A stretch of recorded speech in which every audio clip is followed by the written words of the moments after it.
الجسد الخبیث، اے خبیث روح جو خبیث جسم میں تھی، اخرجی باہر آؤ۔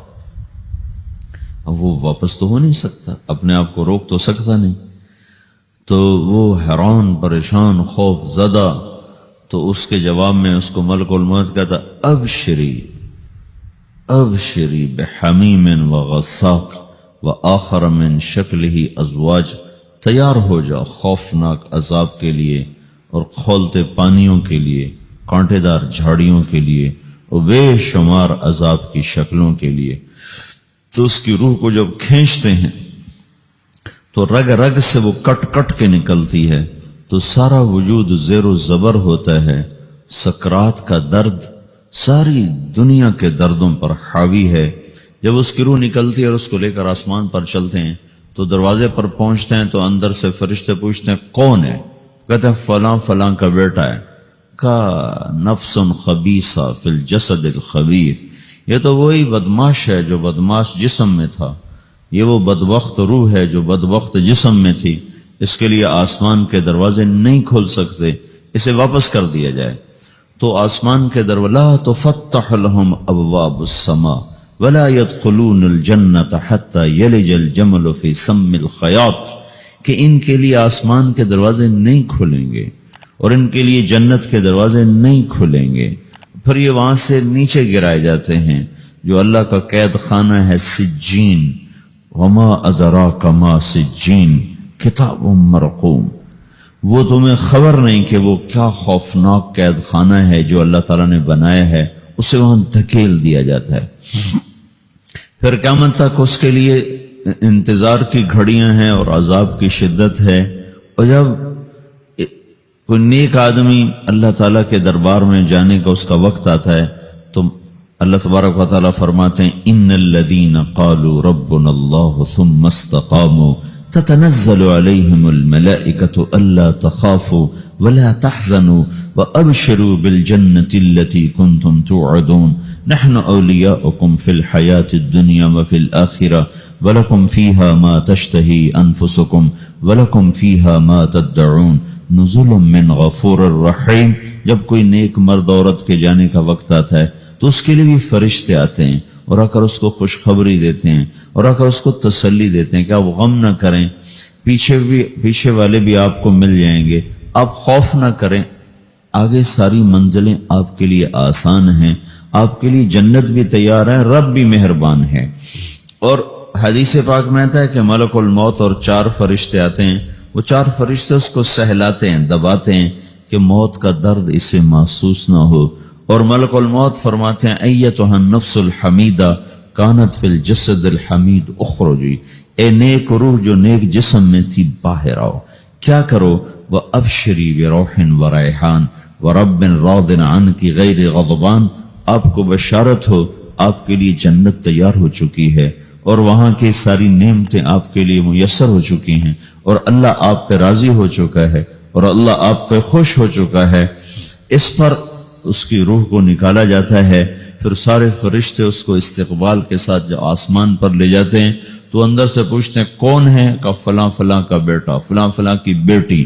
کہتے ہیں نفس حمیدہ فی جسد حمید، یہ تو نیک روح تھی جو نیک جسم میں تھی، مرحبا بہی، اس کو ہم سب استقبال کس کا کرتے ہیں، اور ایک دم آسمان کے دروازے کھلتے ہیں، پھر وہ پہلا دوسرا تیسرا چوتھا سارے آسمان پار کرتا ہوا اللہ پاک کے عرش کے نیچے کے جا کر، مرد ہے یا عورت، وہاں جا کر سجدے میں سر رکھتا ہے اور اللہ تعالیٰ فرماتے ہیں ہاں اس نے ہمیں خوش کیا، ہم اسے خوش کریں گے، اور اس کو عافیت کے ساتھ وہاں آسمان میں، پہلے آسمان سے لے کر اللہ کے عرش تک یہ سب ویٹنگ روم بنے ہوئے جہاں اللہ اپنے اپنے درجات کے مطابق جنت والوں کو ٹھہراتا ہے، اور وہ انتظار گاہ ہے اور وقت ختم ہو جاتا ہے، لہذا انتظار کی جو تکلیف ہے وہ بھی ختم ہو جاتی ہے۔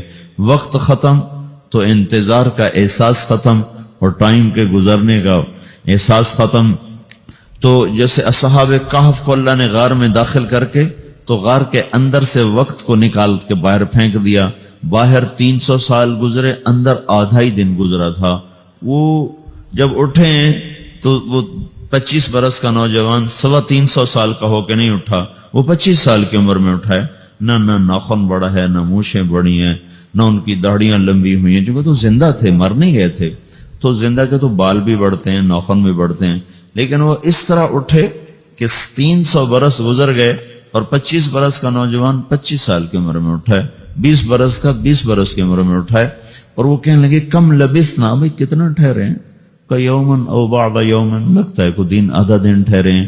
وہ صحیح کہہ رہے تھے، باہر اللہ تعالیٰ نے وقت کی گھڑی کو چلائے رکھا اور اندر غار میں اس کو سوئچ آف کر دیا، نکال دیا، یہاں وقت کو داخل نہیں ہونے دیا، تو وقت کے گزرنے سے جو بھی اثرات مرتب ہوتے ہیں وہ ان پر مرتب نہیں ہوئے، تو وہ 20 آدھے ہی دن کے بعد اٹھے ہیں، باہر 300 سال، اندر آدھا دن۔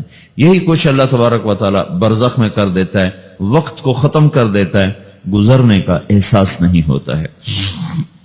تو اس طرح میرے عزیزو، یہ 2 موتیں ہر انسان دیکھتا ہے، یا وہ جنت کے فرشتوں کا استقبال دیکھتا ہے یا جہنم کے فرشتوں کی مار اور پٹائی کو سہتا ہے۔ رابعہ بصری رحمت اللہ علیہ کا انتقال ہونے لگا تو انہوں نے رات کو فوت ہوئی، تو انہوں نے اپنی خادمہ کو بلا کے فرمایا کہ کسی کو بتانا نہیں، جب میں مر جاؤں تو پڑوس میں 2-4 کو بلا کر نا میرا جنازہ پڑھوا دینا، اور جس کرتے میں تہجد پڑھتی تھی وہی میرا کفن بنا دینا، اور صبح بے شک لوگوں کو بتا دینا، میرے مرنے کے بعد میری میت کو رکھنا نہیں، فوراً دبا دینا۔ تو جب ان کا انتقال ہوا تو انہوں نے پڑوس کے 2-4-10-20 آدمی بلائے اور ان کو تدفین تجہیز سب کچھ ہو گئی، صبح شور مچا کہ وہ رابعہ بصری کا انتقال ہو گیا۔ تو اگلے دن وہ خواب میں اس خادمہ کو ملی اور کہا بیٹی تیری بڑی مہربانی، تو نے میری وصیت کے مطابق عمل کیا۔ اس نے دیکھا کہ انہوں نے ایک خوبصورت سبز لباس پہنا ہوا ہے، تو وہ فرمانے لگی، انہوں نے سوال کیا کہ آپ کے ساتھ قبر میں کیا ہوا؟ تو وہ کہنے لگی کہ میرے پاس منکر نکیر آئے تھے اور مجھ سے کہنے لگے من رب کی، تیرا رب کون ہے؟ تو میں نے کہا سبحان اللہ، 40 برس جس کو میں نہ بھولا سکی اس کو 4 ہاتھ زمین میں آ کے میں بھول جاؤں گی۔ ان کا 42 برس کی عمر میں انتقال ہوا تھا۔ تو وہ کہنے لگے سبحان اللہ، جس کو میں 40 برس نہ بھولا سکی میں اسے 4 ہاتھ زمین کے اندر آ کے بھول جاؤں گی۔ تو منکر نکیر کہنے لگے اس کا کیا حساب لینا؟ پھر انہوں نے پوچھا کہ وہ آپ کا وہ کرتا کہاں گیا تہجد والا جس میں آپ کو کفن دیا تھا؟